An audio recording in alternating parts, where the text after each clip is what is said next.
నమస్తే రమగారు. నమస్తే జయ. రమగారు, శివుని సాక్షాత్కారం, ఆయన సాక్షాత్కారం పొందాలంటే ఏం చేయాలి? ఏ మార్గంలో పయనిస్తే మనకు లభిస్తుంది అంటారు? అంటే సాక్షాత్కారం అంటే సినిమాలలో గడ్డింగమని శివుడు ప్రత్యక్షం అయిపోతాడు అలా అని అనిపిస్తోంది కాబోలు, అంతేనా? అదే నా ప్రశ్న. శివుడు అంటే ప్రత్యక్ష రూపం కాదు కదా జయ. మనకేం తెలుసు, సినిమా కానీ, డ్రామాలు కానీ, నాటకాలు కానీ, లేదా మనం సీరియల్స్ చూస్తాం. వీటిలలో ఏంటంటే శివుడు అనే ఒక వ్యక్తిని చూపిస్తారు మనకు తెలియడం కోసం. వీళ్ళకి శివుడు ప్రత్యక్షమై ఈ వరం ఇచ్చాడు అని తెలియడం కోసం వ్యక్తిని చూపిస్తారు. అందులో ఉన్న త్రిమూర్తుల్లో చాలా తొందరగా వచ్చేసేది ఆయనే. తొందరగా వస్తాడు, తొందరగా ఇచ్చేస్తాడు అని చెప్పుకుంటాం. మనకు అవి తెలుసు. శివుడు అట్లా సాకార రూపిగా మన ముందు ప్రత్యక్షం అవుతాడని, మనలాగానే ఇంకొంచెం ఘనంగా ఉంటాడని మనకు అదే తెలుసు. మనలాగానే ఉంటాడు, ఇంకొంచెం తెల్లగా ఉంటాడు, తర్వాత ఏ త్రిశూలం పట్టుకుంటాడు, మనలాగా బట్టలు గిట్లు కాకుండా ఏదో పులి చర్మం కట్టుకుంటాడు, ఏనుగు చర్మం కడతాడు, లేకపోతే పైన గంగమ్మని పెట్టుకుంటారు, గంగను పెట్టుకుంటాడు, మెడలో పాములు ఉంటాయి. మనకి తెలుసు కాబట్టి శివుడు అంటే ఇలా ఉంటాడు అని మనం అనుకుంటున్నాం. అవునండి. నిజానికి శివుడు ఇలా ఉంటాడా గ్యారంటీగా మనకు తెలుసా? మనకి బుద్ధి నిలవడానికి ఇలా ఉండి ఉండొచ్చేమో అన్న ఊహకి ప్రతిరూపంగానే మనం గీసుకునే చిత్రాలు, చూసుకునే ఫోటోలు, వారైనా మనకు పంపించే రకరకాల ఇమేజ్లు అవన్నీ. శివుడనే ఆయన ఈ ప్రపంచం మొత్తాన్ని లయకారకుడు, ప్రపంచం మొత్తాన్ని లయం చేసేవాడు. అవును కదా. ఇప్పుడు చూడు, ఒక 10 మందికి 20 మందికి మేలు చేసేవాడిని మనం మహానుభావుడు అంటాం. ప్రత్యేకమైన వ్యక్తులు. ఒక 5-6 వేల కుటుంబాలకి గురువుగా ఉండే ఆయన ఇంకా ప్రత్యేకం. ఏదో మంచి కళగా సాత్వికంగా వాళ్ళ మొహాలు కనిపిస్తాయి గురూజీలు మనకి. 100 మందిని 100 కోట్ల మందిని అట్రాక్ట్ చేయగలిగిన వాడు. ఇంకా వాళ్ళకి బోల్డ్ పవర్స్ ఉన్నాయి తెలుస్తుంది. మొత్తం ప్రపంచంలో ఉన్న ప్రాణికోటి అందరికీ ఆజ్ఞ జారీ చేయగలిగేవాడు మనలాగానే కాళ్ళు చేతులతోటి ఉంటాడమ్మా. ఇలాగే ఉంటాడా? ఇలా ఎలా ఉంటాడు? అలా ఊహించకూడదు అసలు. మనకి బుద్ధి నిలవడం కోసం ఏర్పడిన రూపాలు ఇవి. నీ దృష్టి భగవంతుని యందు నిలవడం కోసం మొదటి ఇప్పుడు ఊరికే గోడకేసి చూస్తూ ధ్యానం చేయండి అన్నారనుకో, గోడకేసి చూస్తుంటే అలా పోతూ ఉంటుంది కన్ను. అదే అక్కడ ఒక చుక్క పెట్టారనుకో, ఆ చుక్కకేసి చూస్తుంటే మెల్లిగా ఏమైతే అలా చూస్తున్నాం అనుకోండి. ట్రై చేసి ప్రతి వాళ్ళు చూడండి, తెలుస్తుంది. ఇప్పుడు నేను నీకేసి చూస్తున్నా, నీ బొట్టుకేసి చూస్తాను అనుకో, కాసేపు అయ్యాక నీ బొట్టు ఇట్లా పెద్దదైపోయినట్టుగా తెలుస్తుంది. దృష్టి దాని మీద నిలబడుతుంది. ఒక చుక్క మనని ఆకర్షించి దృష్టిని నిలబెడుతుంది. ఇది సాధారణంగా తెలిసింది. అవునండి. ఇప్పుడు ఒక చక్కటి రూపం, నీలము తెలుపు కలిసిన ఒక అందమైన స్వరూపం, చక్కటి ముఖం, సగం అరతెరిచిన కళ్ళు, పైన ఒక్క కన్ను బొమ్మ, ఆయన పెదిమలు నవ్వుతున్నాయేమో, మన కోసమే నవ్వుతున్నాయేమో అనిపించేంత చక్కటి నవ్వు. ఆ మెడలో మామూలు వాడెవ్వడూ ధరించలేని మహాపన్నగం ఒకటి ఉంటుంది. ఈ మెడ భాగం అంతా నీలంగా ఉంటుంది. మీకోసమే నేను ఈ విషయాన్ని స్వీకరించానని చెప్తున్నట్టు. ఇప్పుడు ఇవన్నీ భగవంతుడు ఈ స్వరూపం మనది, మన కోసం అన్న భావనతో ఏమవుతాం, మనం అందులో లయమై అయి వెళ్ళిపోతాం. మన దృష్టి అందులో లీనమైపోతాం. దానికోసమని ఈ స్వరూపాన్ని చిత్రించారు. ఈయన ఇలాగే ఉండొచ్చు, ఇలాగే ఉంటాడని తెలియదు మనకి. నువ్వు శివుడి బొమ్మలు ఏదైనా చూడు, కాసేపు చూసేసరికల్లా రమ్మంటాడు, మనని పిలిచేస్తున్నట్టు ఉంటుంది.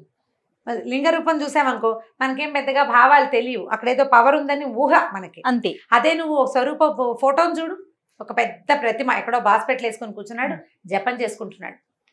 ధ్యానమగ్నుడుగా ఉన్న శివుడు, ఆయన కళ్ళు, ఆయన మొహము, ఆ కూర్చున్న విగ్రహము, ఒక సమున్నత ఆకారము, అవన్నీ కూడా మనని మొత్తం లోపలున్న అన్ని రకాల ఆవేశాలన్నీ లాగేసుకుంటున్నట్టు ఉంటుంది. అవునండి. ఆ లాగేసుకోగలిగే రూపాన్ని మనం చిత్రీకరించుకొని చూస్తున్నాం. శివ సాక్షాత్కారం అంటే మాటలతో చెప్పేది కాదు. మాట ఊరికే ఒట్టి పదం అది అంతే.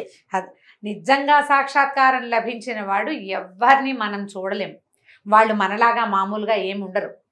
పొందిన వారు కూడా ఉండరంటారా రమ్మగారు? ఎందుకు ఉండరు? మహానుభావులు ఎవరో ఒకళ్ళు మనలాగా ఉండరంటారా? మనలాగా ఇప్పుడు ఈ సంసారంలో ఉండరు కదా, ఇంకా వాళ్ళకి ఏది అక్కర్లేదమ్మా. ఒక్కసారి భగవంతుడిని కంటితో చూడడం అంటే బ్రహ్మానంద స్థితి.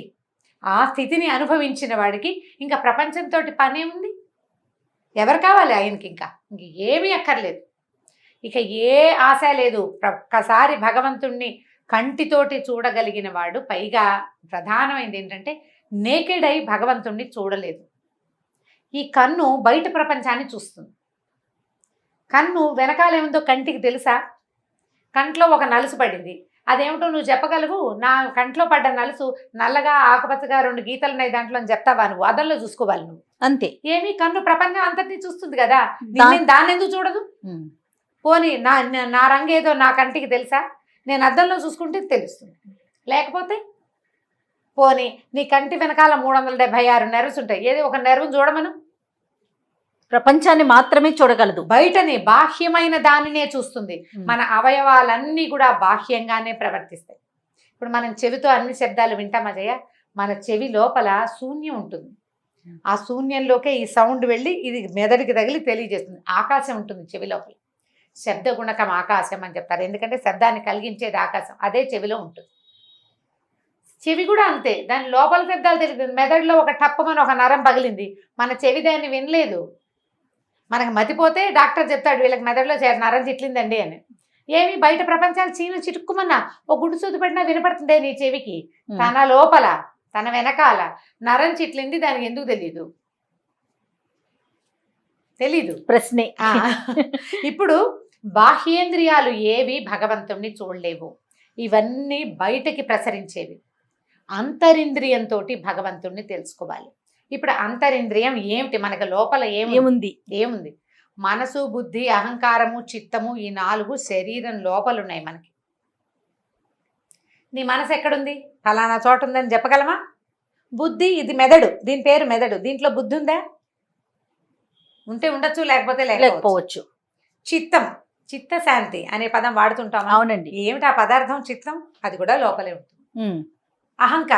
అహంకారం లేనిదెవరు? నేను అనే భావన ఉంది చూసావా, అది ప్రతివాడికి ఉంటుంది. ఈ 4టిని మూసేస్తే అప్పుడు అంతరింద్రియం తెరుచుకుంటుంది, అంతర్నేత్రం భగవంతుణ్ణి చూడగలుగుతుంది. ఈ 4టితోటి కూడా మనం భగవంతుణ్ణి చేరలేం. ఇప్పుడు మనసు అన్ని చోట్లకి పరిగెడుతుంది. ఏది? ఆఫ్రికా వెళ్తావు నీ మనసుతోటి. ఈ ఆఫ్రికా ఎలా వెళ్తావు నువ్వు? ఆఫ్రికా ఈ మొత్తం ప్రపంచ పటంలో ఫలానా చోట ఉంది అని నువ్వు కంటితో చూసి తెలుసుకున్నావు. ఆఫ్రికాలో నల్లటి మనుషులు, ఎత్తైన వాళ్ళు, జీబు జుట్టు ఉన్న వాళ్ళు ఉన్నారని నువ్వు చదివాం, నీకు తెలుసు కదా. ఇప్పుడు ఆఫ్రికాకి ఫ్లైట్లో వెళ్ళాలి, అక్కడ కొబ్బరి చెట్లు ఉంటాయి, సముద్రాలు ఉంటాయి, అవన్నీ నీ ఊహ. నువ్వు ఏవేవి ఇక్కడ చదివావో, ఏవి తెలుసుకున్నావో అక్కడికే నీ మనసు ప్రసరిస్తుంది. ఇక్కడి నుంచి నువ్వు ఆఫ్రికా వెళ్ళిపోతుంది నీ మనసు. నీకు ఆఫ్రికా అనే ప్లేస్ తెలిసి, పేరు తెలిసి, అక్కడ వీళ్ళంతా ఉంటారని తెలిసిన చోటకే నీ మనసు పరిగెడుతుంది.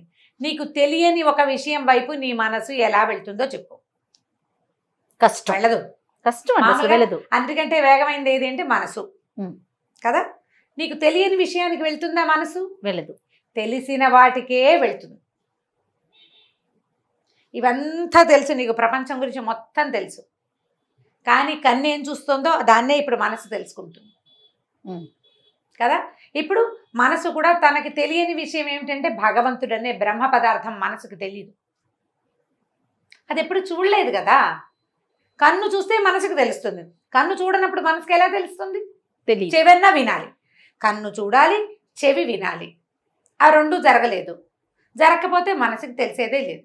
సో ఇప్పుడు మనసుతోటి కూడా మనం భగవంతుడిని చేరలేం, లాభం లేదు. మరి దేంతో వెళ్తావు భగవంతుడి దగ్గరికి?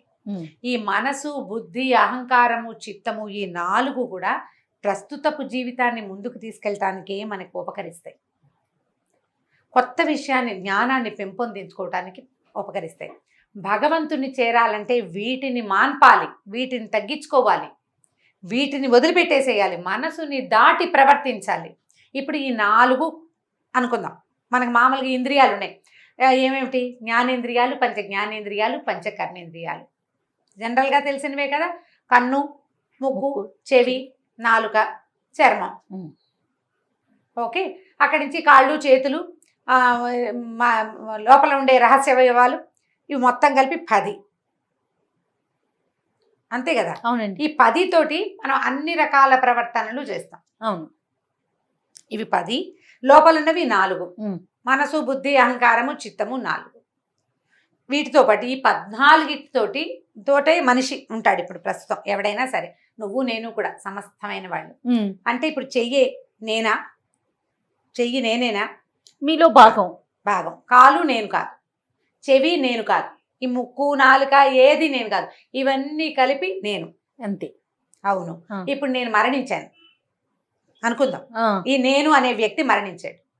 వీడి శరీరం అంతా ఇక్కడే ఉంటుంది. వీడి పంచ జ్ఞానేంద్రియ పంచ కర్మేంద్రియాలు రోడ్డు మీద ఇక్కడే కనపడతాయి మనకి. వీడు ఇక్కడే ఉన్నాడు కాబట్టి వీడి చిత్తము అతీతము మనసు అహంకారము బుద్ధి వాడిలోనే అక్కడే ఉండాలి కదా. కానీ వీడు ఎందుకు కదలడు? దేనివల్ల వీడు కదలటం లేదు? ఇంతకుముందు దేనివల్ల కదిలాడు, ఇప్పుడు దేనివల్ల కదలటం లేదు? ప్రాణం లేకపోవటంతో. ఇప్పుడు ప్రాణం అనే వస్తువు ఏమిటి? ఈ ప్రాణం ఎక్కడికి వెళ్ళింది? ప్రకృతిలో కలిసిపోయింది. ముందు ఎక్కడి నుంచి వచ్చింది? ప్రకృతి నుంచే వచ్చింది. ఇప్పుడు ఆన్సర్లు కరెక్ట్గా ఉన్నాయి నీ దగ్గర. ప్రకృతిలోంచి వచ్చిన ప్రాణం ఒక ఇంత చుక్కలోకి ప్రవేశించి వాడిని ఇంత ఇంత ఇంత ఇంత ఇలా చేసి కాళ్ళు చేతులు అన్నీ వచ్చేలాగా చేసి ఇంత వాడిని చేసి బయట పెట్టింది. ఇంతవాడు అంతవాడయ్యాడు. తర్వాత ఇలా వంగిపోయాడు, తర్వాత వెళ్ళిపోయాడు, తర్వాత వెళ్ళిపోయాడు. ఇప్పుడు వీడికి ఇంతగా ఉన్నప్పుడు ఒకడే కదా. అవునండి, ఒకడేనా? ఇప్పుడు వీడిని ఇంత నుంచి ఇంత దాకా వాడితో పాటే ఉన్నది, ఇప్పుడు ఎక్కడికో వెళ్ళిపోయింది. వెళ్ళి ఏం చేస్తుంది? అది మళ్ళీ ఇంతలోకి ప్రవేశిస్తుంది. ఆ జీవం ఎక్కడో ప్రవేశిస్తుంది. ఖచ్చితంగా ప్రవేశిస్తుంది రమ్మగారు. తప్పేది లేదు. ఎప్పుడు ప్రవేశించదు అనే దాని మీద మనం మాట్లాడుకోవాలి. ఇది తప్పనిసరి. ఇందులో ఏ మార్పు లేదు. నువ్వు మనిషిగా పుడతావా, జంతువుగా పుడతావా, క్రిమికీటకాదులుగా పుడతావా, నువ్వు ఎలా పుడతావు అనేది నువ్వు ఇప్పుడు చేసిన కర్మలు, ఇంతకుముందు చేసిన కర్మల మీదే డిపెండ్ అయ్యి ఉంటుంది. మన కర్మల మీదే. ఖచ్చితంగా. ఈ కర్మ సిద్ధాంతమే భారతీయ తాలూకు అస్తిత్వ సిద్ధాంతం. ఇదే భారతీయ అస్తిత్వం. కర్మ సిద్ధాంతమే భారతీయుల ప్రధానమైన సిద్ధాంతం. ఇవాళ నువ్వు ఒప్పుకోకపో. మేము ఒప్పుకోమండి, మేము ఒప్పుకోము. ఒప్పుకోవద్దు. ఒప్పుకోకపోయినా తప్పేది లేదు. ఒప్పుకోకపోయినా ఇవాళ 6 అడుగులు ఉన్న నువ్వు ఒకప్పుడు నువ్వు ఒక సూది మన మోపినంత చుక్కవి, నువ్వు ఒప్పుకు తీరాలి. ఖచ్చితంగా. సృష్టి ఇప్పుడు సూది మన మోపినంత చిన్న డ్రాప్ నుంచి నువ్వు ఇంత వాడి అయ్యేందుకు నువ్వేం చేసావు? నువ్వేం చేయలా. నీ లోపల కదులుతోంది ఆ ప్రాణం. అది నీతో ఉంది కాబట్టి ఉన్నావు నువ్వు. అది నీతో ఉంది. ఇప్పుడు ఆ ఉన్నదే భగవంతుడు, అదే శివుడు. అది మనతో ఉన్నంత కాలం మనం ఉంటాం. అంతా నాదే. మరి ఎందుకు గుర్తించలేకపోతాం అంటారు? దాన్ని విష్ణుమాయ అంటారు. ఇప్పుడు భగవంతుడు ఈ మాయ ఆవరణతోటే మన కథ నడిపిస్తాడు. జయ, నేనే దేవుడిని నీకు మొదటి రోజునే తెలిసిపోయింది, అందరికీ తెలిసిపోయింది. పుట్టగానే నేను దేవుడిని తెలిసిపోతే సృష్టి ఎలా ముందుకెళ్తుంది? ప్రపంచం ఎలా నడుస్తుంది? ఒక్కొక్కడు తెలుసుకుంటాడు. జనన మరణ చక్రాన్ని దాటుకుంటూ వెళ్తాం. ప్రతివాడికి తెలుస్తుంది. కొంతమందికి 1,00,000 జన్మల తర్వాత తెలిసేవాడు కూడా ఉంటాడు. కొద్ది జన్మల్లోనే తెలుసుకోగలిగిన వాడు కొంతమంది ఉంటారు. అంటే ఇప్పుడు మనిషిగా పుట్టడానికి ముందు మనం ఎవరం అంటే జంతువులుగా ఉండుండొచ్చు, ఇంకేదోగా ఉండొచ్చు. పరిణామ క్రమంలో వాటి నుంచి చిన్న కీటకాల నుంచి లేదా చిన్న చేప నుంచి అట్లా అట్లా అట్లా మారుతూ మనకు మానవ జన్మ లభించింది. ఈ లభించిన దుర్లభమైన మానవ జన్మని మనం ఉపయోగించుకోవాలి, ధర్మాచరణ చేయాలి. ఇప్పుడు ఈ ధర్మం అనగానే ఒక్కొక్కళ్ళది ఒక్కొక్క ధర్మం కదా. మళ్ళీ ఇందులో బోల్డని జాతులు, మనం ఇప్పుడు చెప్పుకుంటున్న కులాలు, బోల్డని సిద్ధాంతాలు, ద్వైతము అద్వైతము, ఇంకొకటి బుద్ధిజము, జైనిజము, ఎన్నో ఇప్పుడు ఇంకా చాలా ఉన్నాయి. వాటితో పాటు మధ్య మధ్యలో కొంతమంది గురుగారులు వాళ్ళ సొంత సిద్ధాంతం ఒకటి ప్రవేశపెడుతుంటారు. వాళ్ళు ఉన్నారు సిద్ధాంతకర్తలు. ఎవరు చెప్పినా అల్టిమేట్గా చెప్పేది చివరికి ఇదే కదా జరిగేది. దాంట్లో నుంచి మనం భగవంతుడిని చేరుకునే విధానాన్ని తెలుసుకోవాలి. భారతీయులకి భగవంతుడు ఇచ్చిన పెద్ద అవకాశం ఏంటంటే భగవద్గీత. భగవద్గీతలో ఈ పరిణామ క్రమం స్పష్టంగా చెప్పబడింది. తాపీగా చదివి ఎవరి దగ్గరైనా అర్థం చెప్పుకుంటే బాగా క్లియర్గా తెలుస్తుంది. ఇప్పుడు ఇంగ్లీష్లో మీనింగ్స్ దొరికేసినాయి, నెంబర్ ఆఫ్ టైమ్స్ చదివితే మీ అంతటా మీకే తెలుస్తుంది. ఏమైనా డౌట్స్ వస్తే ఎవరినైనా అడగచ్చు. ఇప్పుడు భగవద్గీత అంటే ఇప్పుడు ప్రతివాడు భగవంతుని చేరాలంటే మనసు బుద్ధి చిత్తాహంకారాలన్నింటినీ మూసేయాలండి, ఇవన్నీ వదిలిపెట్టేయాలి, ప్రపంచాన్ని సర్వసంగ పరిత్యాగులయ్యి భగవంతుని తెలుసుకోవాలంటే అదేం సిద్ధాంతమేం లేదు. సర్వసంగ పరిత్యాగి అవగలిగేవాడు లక్షల్లో కోట్లల్లో ఒకడు ఉంటాడు. మిగిలిన వాళ్ళంతా ఈ సంఘంతో ఈ ప్రపంచంతో ఈ కర్మలన్నీ ఆచరిస్తూనే చక్కగా పెళ్లిళ్ళు చేసుకుని పిల్లల్ని చదివించుకుంటూనే భగవదర్పణం చేయాలి తమ చేసే కర్మలను. ఆ చేసిన వాడు స్లోగా కొన్ని జన్మల్లో భగవంతుడిని చేరుకోగలుగుతాడు. ప్రతి నీటి బొట్టు, ఆకాశం నుంచి పడిన ప్రతి నీటి బొట్టు సముద్రాన్ని చేరాల్సిందే. అట్లాగే మనం ప్రతి జీవి కొంతకాలానికి కొన్ని లక్షల ఏళ్ళకైనా సరే భగవంతుడిని చేరి తీరుతాడు. దానికి మన ప్రయత్నంగా ఇప్పుడు మానవ జన్మలో ఉన్న వారమంతా కూడా మన ప్రయత్నంగా ఏం చేయాలంట? ధర్మాచరణ. ఇప్పుడు అంతే. నీకేం చెప్పబడిందో నువ్వు అది చెయ్యి. ఇప్పుడు ఎలా ఎవరి పాత్రని వాళ్ళు పోషించాలి. ఎవరి పాత్రని వాళ్ళు పోషించడం. మనం ఒక కుటుంబంలో ఉన్నాం. మన కుటుంబానికి ఒక పద్ధతి, ఓ పందా ఉన్నాయి. నీ కుటుంబానికి ఏ పద్ధతి లేదు, ఎవరిన ఒక గురువుని ఆశ్రయించు, అతని బంధాన్ని అనుసరించి ముందుకు తీసుకెళ్ళు, ఇతరులకి సహాయం చేయి. నువ్వు నీ దగ్గర 4 ముద్దలు అన్నం ఉంటే ఒక ముద్ద ఆకలి కొన్నవాడికి ఒక ముద్ద పెట్టు. 4 పక్షులు మీ వాకిట్లో తిరుగుతుంటే 2 గింజలు ఆ పక్షులకు వెయ్యి. ఓ దేవాలయానికి వెళ్ళు, భగవంతుని ప్రార్థించు. ఈ ప్రపంచంలో ఉన్న శక్తి అంతటిని వాడుకోమని నాకు ఇచ్చావు ప్రత్యక్ష నారాయణమూర్తి అని సూర్యుడికి దండం పెట్టు. కార్తీక మాసం, మాఘమాసం స్నానం చేస్తావు, చెయ్యవు, ఎలాగోలాగా ఉండు. కనీసం నువ్వు ఇతరులకి సహాయం చెయ్యి. దానివల్ల నువ్వు చేసే చాలా చెడు పనుల నుంచి నీకు కర్మక్షయం కలుగుతుంది. ఆ కర్మలన్నీ తగ్గిపోతాయి. నీకు మంచి సుకర్మలు పెరుగుతాయి, కుకర్మలు తగ్గిపోతాయి. ఇతరులను మోసం చేయకు, పరుల ధనాన్ని అపహరించకు, పరోపకారం చేయడానికి ప్రయత్నం చేయి. పెద్ద ధర్మాచరణ అందరికీ కుదరదు జయ. మేము చేస్తున్నామని నిన్ను చేయమని ఎవరైనా ఎలా అంటారు? నీకు కుదిరింది, నీకు అవకాశం ఉంది, నీ బుద్ధి దాని యందు నిలిచింది. కొంతమందికి నిలుస్తుంది బుద్ధి, రోజు గుళ్ళోకి వెళ్ళాలి, కుదుర్చుకుంటారు. వాళ్ళకి ఇంట్లో కుదురుతుంది, వాళ్ళకి అవకాశం వస్తుంది, వాళ్ళ బుద్ధి కుదురుతుంది. కొంతమందికి అవకాశం ఉండదు, బుద్ధి కుదురుతుంది. కొంతమందికి బుద్ధి కుదిరిన ఏ అవకాశము ఇవ్వరు భగవంతుడు. గుళ్ళోకి వెళ్ళడానికి ఏ అవకాశము ఉండదు. ఏదైనా ధర్మం చేద్దాం, పూజ చేసుకుందాం, పునస్కారం చేసుకుందాం అంటే ఒప్పుకోరు ఎవరు, చుట్టుపక్కల వాళ్ళు. వాళ్ళకి వేరే ధర్మాలు ఉంటాయి. వీడి బుద్ధి ఇట్లా ఆగుతుంది. ఈ పెనుగులాటతోటే సరిపోతుంది. పెనుగులాడద్దు. అవకాశం ఉన్న చిన్న మంచి పనినైనా చేయండి. దేవాలయానికి వెళ్తాం, ఒక దీపం పెట్టుకోండి. దేవాలయాల్లో ఇతరులను నిందించకండి. తప్పకుండా ఏంటి మీరు అలా మాట్లాడకండి, దుర్భాషలు ఆడకండి, ఇతరులను నిందించకండి. ఇవన్నీ ధర్మాలే. ఇది చేస్తూ క్రమంగా ఇప్పుడు ఈ జన్మలో ఇప్పుడు మనం ఉన్నావా, ఇప్పుడు గనక నువ్వు ఇతరులకు సహాయపడు, ఇబ్బంది పెట్టకుండా ఉండు. కనీసం ఎవరికైనా అవసరమైనప్పుడు ఒక 10 రూపాయలు ఇవ్వు, ఒక మంచి మాట చెప్పు. నీ మాట సాయంతో వాళ్ళకి పని అవుతుందంటే మాట సాయం చేసేసేయి. ధనమే జీవితంగా భావించకు. ఎందుకంటే నువ్వు ధనమే జీవితంగా భావిస్తావు. ధనం చాలా అవసరం, అసలు నిర్వివాద అంశం అది. డబ్బులు లేకపోతే ఎలాగా? కానీ డబ్బులే ఉన్నా కుదరదు కదా. అది డబ్బుల కోసమే ప్రయత్నం చేయొద్దు. అప్పుడప్పుడు కొంత ధర్మాచరణ కూడా చేస్తూ ఉండండి. అవకాశం ఉంది, కాలు చెయ్యి ఉన్నాయి, రోడ్డు దాటుతున్నారు, ఎవరికైనా చేయించుకుని రోడ్డు దాటించు. ఎవరో బ్యాగ్ మైలపోతున్నారు, ఆ బ్యాగ్ తీసుకో. చిన్న చిన్నవే కదా మనం చేయగలిగిన. ఇలాంటి ఆచరణ చేస్తుంటే తరువాత జన్మలో ఈ ఆచరణ ఉంది చూసావా, అది వీడికి కొంచెం ముందుకు తీసుకెళ్తుంది. లేదా జపం చేసుకుంటావు, నువ్వు ఏదో పూజ చేసుకుంటావు, బాగా వెళ్తావు గుళ్ళకి, నువ్వు చేసినటువంటి ఇది ఉంది చూసావా, ఈ గుడికి వెళ్ళటం, లేదా ఏదైనా చక్కటి సంగీతం వింటాం, దేవుడు ఎదురుకుండా ఒక చక్కగా కూర్చొని పాటలు పాడడం, ఇలాంటివన్నీ తర్వాత జన్మకి క్యారీ అవుతాయి. మనిషి చనిపోతే ప్రాణాలు పోతాయి కదా, మామూలుగా మనం చెప్పుకుంటాం. అయితే ఏంటంటే లోపల పంచకోశాలు ఉంటాయి మనకి, అన్నమయ, మనోమయ, విజ్ఞానమయ, ఆనందమయ, 5 కోశాలు. లైన్ మర్చిపోయాను. 5 కోశాలు ఉంటాయి.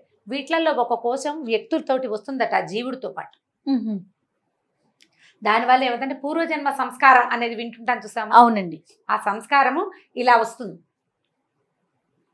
జీవుడితో పాటు వచ్చిన ఆ ప్రత్యేక కోశంలో వాడు ఈ జన్మలో ప్రగాఢంగా విశ్వసించిన ఒక ధర్మం, చాలా ఆసక్తిగా విన్నటువంటి సంగీతం కానీ, చాలా ఆసక్తిగా చేసిన ఒక క్రియ కానీ, ఇంట్లో ఎవరికి రాదండి, ఈ పిల్లాడికి సంగీతం వచ్చు అంటారు. వాడిది పూర్వజన్మ సంస్కారం వల్ల వచ్చిందంట.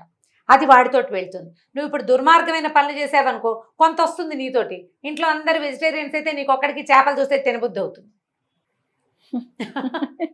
వదిలిపెట్టలేవు. ఆ మరణ సమయంలో కూడా నీకు చేపలే గుర్తొస్తాయి, అవే తినాలనిపిస్తూ పోయావనుకో, అది గుర్తు చేసుకుంటాం అనమాట మనం. కాబట్టి ప్లాన్డ్గా చేసుకోవాలి. ఇప్పుడు మనకు అవకాశం ఉంది, భగవంతుడు మనకి మనిషిగా పుట్టేందుకు అవకాశం ఇచ్చాడు. సాధ్యమైనంత దుష్ప్రవర్తన చేయకుండా సత్ప్రవర్తన చేయటానికి అవకాశాలు తీసుకోవాలి. శివ సాక్షాత్కారం ఎప్పటికో జరుగుతుంది. భగవంతుణ్ణి మనం తెలుసుకున్నాక ఇక మళ్ళీ పుట్టము మనం. మళ్ళా మనకి పుట్టుక లేదు, పునరావృత్తి రహితమైన ముక్తి, దాన్నే ముక్తి లేదా మోక్షం అంటారు. అదే భగవంతుడిని చేరటం. ఇంకా అక్కడ చేరాక ఇక నువ్వు పుట్టేదేం లేదు. ఆ, మళ్ళీ ఇంకోసారి యుగం మళ్ళీ మొదలవుతుంది కదా, ప్రపంచం అంతా మొదలయ్యేది ఇంకెన్ని తరాల తర్వాత, ఎన్ని యుగాల తర్వాత. అప్పుడు అందరితో పాటు నువ్వు వస్తావు. నువ్వు ప్రత్యేకమైన వాడివి కాదు, నువ్వు ప్రత్యేకమైన వాడు కాదు. వీళ్ళందరూ సముద్రంలో నీటి చుక్కల్లాగా భగవంతుడిలోని భాగాలం మనం. అంతే. భగవంతుడు అనే ఒక పెద్ద వస్త్రంలోని ఒక్కొక్క నూలు పోగు ఒక్కొక్క ప్రాణి. ఈ నూలు పోగులన్నీ అక్కడ చేరితే మళ్ళీ అక్కడ వస్త్రం తయారవుతుంది. మళ్ళా సృష్టి మొదలైనప్పుడు వస్త్రంలో ఉన్న పోగులన్నీ బయటకు వస్తాయి. చెట్లు గాను, చేమలు గాను, పురుగు గాను, పిల్లి గాను, ఎలగ్గాను, మనిషి గాను అవే పుడతాయి. నేను ఆ వస్త్రంలోని దాన్నే వాణ్ణే అని మనం తెలుసుకోగలగాలి. ఆ సముద్రపు నీటి చుక్కనే అని గనక మనకి తెలిసిందా, నాలాంటి వాడే నువ్వు కూడా, నా ఎదురుగుండా ఉన్నవాడు కూడా నాలాగానే ఒక భగవంతుని స్వరూపం. వాడి రూపం అలా ఉందంతే. నువ్వు మంచినీళ్ళు తెచ్చావు జయ, ఒక పెద్ద బిందె నిండా. నీళ్లు ఎన్ని ఉంటాయి? బిందెడు నీళ్లు. దాన్ని గ్లాసులో పోసావు, గ్లాసుడు నీళ్ళే. నీళ్లు కొన్ని చెంబులో పోసావు, చెంబుడు నీళ్లు. ఇప్పుడు అన్నిట్లలో ఉన్నది ఏమిటి? నీళ్ళే. రూపమేగా మారింది. అంతే. ఆఫ్రికాలో నల్లగా ఎత్తుగా జీబు జుట్టుతోటి ఉన్నా వాడు దేవుడే. పోనీ ఇక్కడ యూరోప్లో చూస్తే ఎర్రగా పొడుగ్గా భలే అందంగా ఉన్నారు, బాగున్నారు అనిపిస్తారు, వాళ్ళు భగవంతుడే. నువ్వు నేను కూడా, మనతో పాటు పిల్లి ఎలక అన్నీ కూడా మన కర్మానుభవాలను బట్టి మనం ఎలా పుడతాము, ఎక్కడ పుడతాము అవన్నీ నిర్దేశించబడతాయి. ఇప్పుడు మనం చేసేదే మన తర్వాత జన్మకి కారణం అవుతుంది. నువ్వు మంచివి చేస్తే నీకు మంచి జన్మ, లేదా నువ్వు చాలా అద్భుతమైన కార్యక్రమాలు చేసేస్తే నీకు పునరావృత్తి లేకుండా చక్కగా నువ్వు భగవంతుని చేరిపోతావు. మనకు భగవద్గీతలో చెప్తారు, అంత్యకాలంలో మరణించే సమయంలో నన్ను తలచిన వాడు నా వంటి వాడే అవుతాడని చెప్పాడట కృష్ణుడు.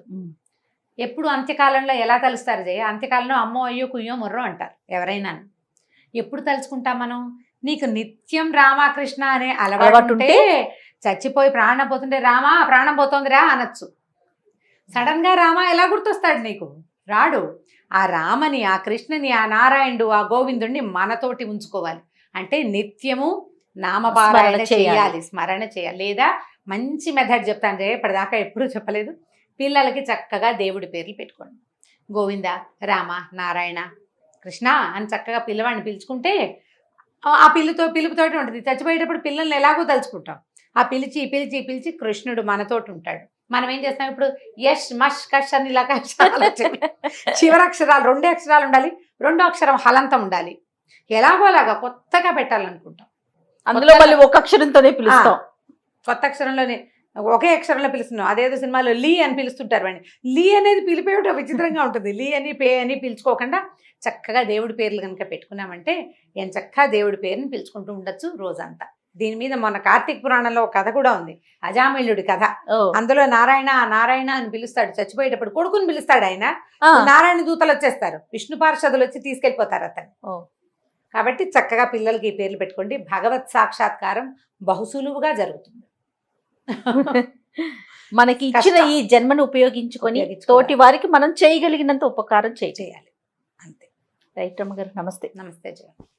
ఈ వీడియో కనుక మీకు నచ్చినట్లయితే లైక్ చేయండి, షేర్ చేయండి. మరిన్ని వీడియోస్ కోసం మా ఛానల్ని సబ్స్క్రైబ్ చేసుకోండి.